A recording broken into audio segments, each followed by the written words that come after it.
मंडळी, विधानसभा निवडणुकीच्या धर्तीवर महाराष्ट्रातील राजकीय वातावरण भयान तापलेलं दिसत आहे.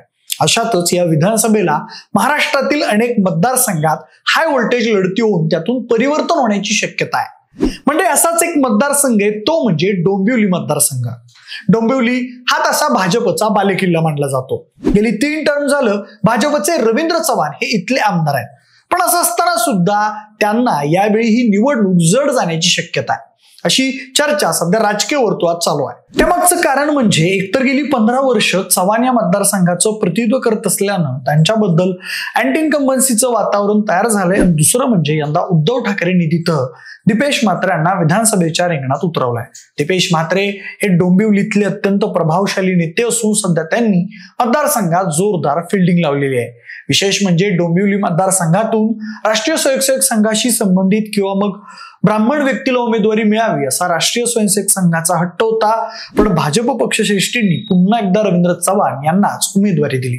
त्यामुळे संघाचे स्थानिक कार्यकर्ते नाराज झाल्यानं रवींद्र चव्हाण यांच्या अडचणी वाढल्या आहेत. कारण तशी मागणी करणारा भाजपमधील काही ठराविक नेत्यांचा एक छुपा गट चव्हाणांविरोधात नेहमी कार्यरत असतो, असं स्थानिक राजकीय जाणकार सांगतात. पण म्हणजे विद्यमान आमदारांची खरी चिंता वाढवली आहे ते म्हणजे ठाकरेंचे उमेदवार दीपेश म्हात्रे यांनी. गेल्या काही काळापासून म्हात्रे यांनी निवडणुकीची तयारी सुरू केली होती. मतदारसंघात अनेक विकास कामांसाठी त्यांनी पुढाकार घेतलेला आहे. त्यांना सर्वच जाती धर्मातील लोकांचा मतदारसंघात मोठा पाठिंबा दिसतोय. दरम्यान त्यामुळं रवींद्र चव्हाण यांच्यासाठी ही निवडणूक अटीतटीची ठरणार आहे.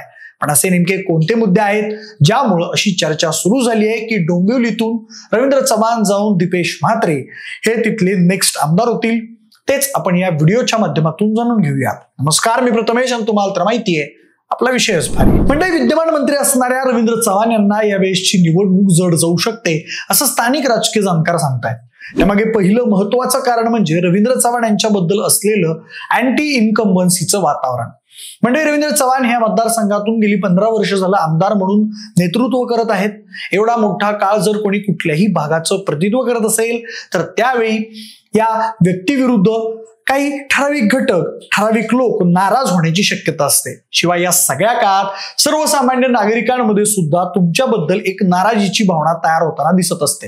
यालाच आपण अँटी इन्कम्बन्सी म्हणतो. अगदी उखडलेले रस्ते असो, अर्धवट बांधकाम केलेले ब्रिज असो, प्यायच्या पाण्याची समस्या किंवा मग ट्रॅफिकचा भला मोठा प्रॉब्लेम असो, तमाम डोंबिवलीकर यामुळे त्रस्त आहेत.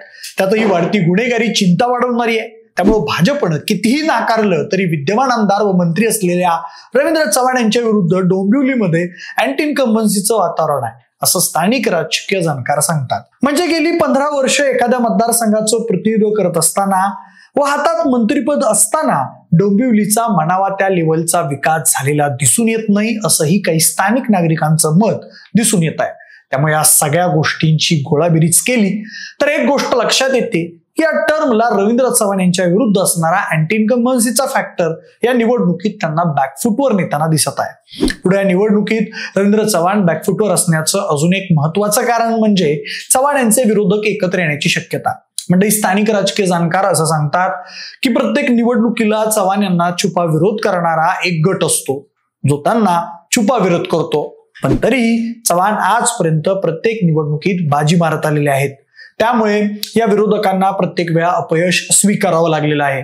पण यावेळेसची राजकीय परिस्थिती थोडीशी वेगळी दिसून येते आणि त्यात चव्हाण यांचे विरोधक संधी शोधत असल्याचं बोललं जात आहे. त्याचं कारण म्हणजे शिवसेना पक्षफुटीनंतर किंवा त्या आधीपासूनच चव्हाण व शिंदे यांचा संघर्ष सगळ्या महाराष्ट्रानं बघितलेला आहे. आता युतीमध्ये ते एकत्र असले तरीही त्यांचे खटके उडतच असतात. अशातच या विधानसभेला कुठेतरी शिंदे समर्थक चव्हाण यांच्या विरोधात जाण्याची शक्यता दिसून येते. त्याशिवाय राष्ट्रीय स्वयंसेवक संघानं यावेळी डोंबिवलीमधून एखादा ब्राह्मण उमेदवार द्यावा अशी मागणी केल्याचं समजलं होतं. इतकंच काय, निलेश काळे या संघ परिवाराशी संबंधित व्यक्तीच्या नावाची चर्चा होती. पण त्यांना डावलून खुद्द देवेंद्र फडणवीसांनी रवींद्र चव्हाण यांना भाजपकडून उमेदवारी मिळावी यासाठी प्रयत्न केले. दरम्यान निलेश काळेंनी बंडखोरी करत पक्ष फॉर्म भरला. पण त्यानंतर फडणवीस यांनी दबाव टाकत निलेश काळे यांना फॉर्म माघारी घ्यायला लावल्याच्या चर्चा मध्यंतरी डोंबिवलीमध्ये रंगल्या होत्या. पण काळे यांनी फॉर्म मागं का घेतला याचं स्पष्टीकरण मात्र अद्याप मिळालेलं नाही. दरम्यान मुख्य मुद्दा असा की मागणी पूर्ण न झाल्यानं आता संघाचे स्थानिक कार्यकर्ते भाजपच्या रवींद्र चव्हाण यांचं काम मनापासून करतील का याबद्दलही शंका व्यक्त करण्यात येत आहे. त्यामुळे चव्हाण यांचे पारंपरिक छुपे विरोधक, शिंदे समर्थक आणि संघाचे नाराज कार्यकर्ते हे सगळे जर एकत्र आले तर त्याचा मोठा फटका रवींद्र चव्हाण यांना निवडणुकीत बसू शकतो असं म्हटलं जात आहे. त्यानंतर रवींद्र चव्हाण जाऊन दिपेश म्हात्रे हे आमदार होण्याची शक्यता आहे असं स्थानिक राजकीय जाणकार सांगत असल्याचं पुढचं कारण म्हणजे दिपेश म्हात्रे यांचा या मतदारसंघातील राजकीय प्रभाव. म्हणजे दिपेश म्हात्रे यांनी ज्यावेळी मातोश्रीवर जाऊन उद्धव ठाकरे यांच्या पक्षात प्रवेश केला होता त्यावेळी उद्धव ठाकरे त्यांना म्हणाले होते की तुम्ही जर या आधी आला असता तर आपण मुख्यमंत्री पुत्राला निवडणुकीत त्यांची योग्य ती जागा दाखवली असती, त्यांचा पराभव केला असता. पण मंडळी, उद्धव ठाकरेंच्या बोलण्यातूनच आपल्याला जाणवतं की दिपेश म्हात्रे यांची त्या भागात किती जबरदस्त राजकीय ताकद आहे.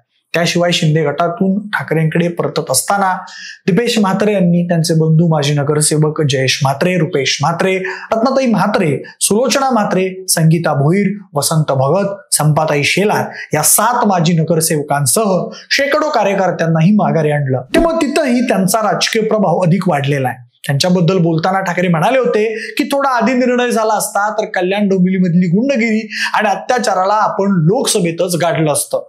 यावरून दिपेश म्हात्रे राजकीय दृष्ट्या किती प्रभावशाली नेते आहेत याचा अंदाज तुम्हाला येईल. कल्याण डोंबिवली हा शिवसेना, हिंदुत्व आणि शिवरायांचा बालेकिल्ला असल्याचंही उद्धव ठाकरे म्हणाले होते. त्यामुळे लोक दिपेश म्हात्रेंचं स्वागत करतील अशी त्यांच्या समर्थकांना खात्री आहे. तसंच निवडणूक लढवण्यावर ठाम असल्यानं दिपेश म्हात्रे हे फार आधीपासूनच मतदारसंघात काम करायला लागले होते. लोकांच्या कार्यक्रमांना जाणं, त्यांच्या सुखदुःखात सामील होणं, लोकांना घरापर्यंत सहज पोहोचू देणं, त्यांचं म्हणणं ऐकून घेत प्रॉब्लेम सोडवणं या दृष्टीनं वेगवेगळे सामाजिक उपक्रम राबवून त्यांनी मतदारसंघात आपली पकड मजबूत केल्याचं स्थानिक पत्रकार सांगतायत. शिवाय त्यांच्या घराण्याला राजकीय लिगसी आहे. दिपेश म्हात्रे यांचे वडील पुंडलिक म्हात्रे यांचं ठाणे जिल्ह्यातील राजकीय वर्तुळात पूर्वीपासून नाव आहे. त्यांची इथे पूर्वीपासून राजकीय ताकद आहे. त्यामुळे पारंपरिक जोडले गेलेले कार्यकर्ते हेही त्यांच्या सोबत आहेत आणि त्यांच्या या सगळ्या प्रभावी नेतृत्वाचा अंदाज घेऊनच पक्षप्रवेश झाल्या ठाकरे गटानं त्यांना उमेदवारी दिली. त्यामुळे म्हात्रे यांची वैयक्तिक या मतदारसंघावर असलेली पकड ही गोष्ट सुद्धा चव्हाण यांना या निवडणुकीला बॅकफुटवर ढकलताना दिसत आहे. तसंच म्हात्रे यांच्या विजयाची शक्यताही यामुळे वाढलेली दिसत आहे असं स्थानिक राजकीय जाणकार सांगतायत. म्हणजे चव्हाण जाऊन म्हात्रे डोंबिवलीचे पुढचे आमदार असतील असं स्थानिक राजकीय जाणकार सांगतायत. त्याचं पुढचं कारण म्हणजे ठाकरे यांच्याबद्दल या भागात असलेली सहानुभूती. म्हणजे शिवसेना पक्षफुटीनंतर उद्धव ठाकरे यांच्याबद्दल मोठ्या प्रमाणात सहानुभूतीची लाट महाराष्ट्रात निर्माण झाली होती आणि त्याचा फायदा त्यांना लोकसभेला झाल्याचं दिसून आलं होतं. लोकसभेनंतर गेल्या 5-6 महिन्यात बऱ्यापैकी राजकीय परिस्थिती बदलल्याचं राजकीय जाणकार सांगतात. असं असलं तरी डोंबिवली हा भाग मुंबईच्या जवळ आहे व मुंबईवर व आसपासच्या परिसरात नेहमीच अविभक्त शिवसेनेचा व बाळासाहेब ठाकरेंचा मोठा प्रभाव असलेला आपल्याला दिसून आलेला आहे. त्यामुळे या विधानसभेला सुद्धा जर उद्धव ठाकरेंनी स्वतः डोंबिवलीत एखादी सभा घेऊन इथल्या मतदारांना साथ घातली तर इथले मतदार पक्षफुटीनंतर पहिल्यांदाच होणाऱ्या या विधानसभेला उद्धव ठाकरे यांना बळ देऊ शकतात आणि इथली राजकीय समीकरणं फिरू शकतात असं स्थानिक राजकीय जाणकार सांगतात. अर्थात याचा अल्टिमेट फायदा दिपेश म्हात्रेंना होऊ शकतो. तसंच विशेष लक्षणीय गोष्ट म्हणजे दिपेश म्हात्रे यंग आहेत, त्यांचे एकनाथ शिंदे यांच्याशी चांगले संबंध राहिलेले आहेत आणि त्यांच्याकडे डोंबिवलीच्या विकासाचं विजन आणि मानसिकता आहे. महिला सुरक्षा आणि सक्षमीकरणाचे ठोस पर्याय आहेत असाही त्यांच्या समर्थकांचा दावा आहे. त्या अनुषंगानं डोंबिवलीत लहानाचे मोठे झालेले दिपेश म्हात्रे डोंबिवलीकरांची नेमकी गरज पूर्ण करतील का हे येणाऱ्या काळात कळेल.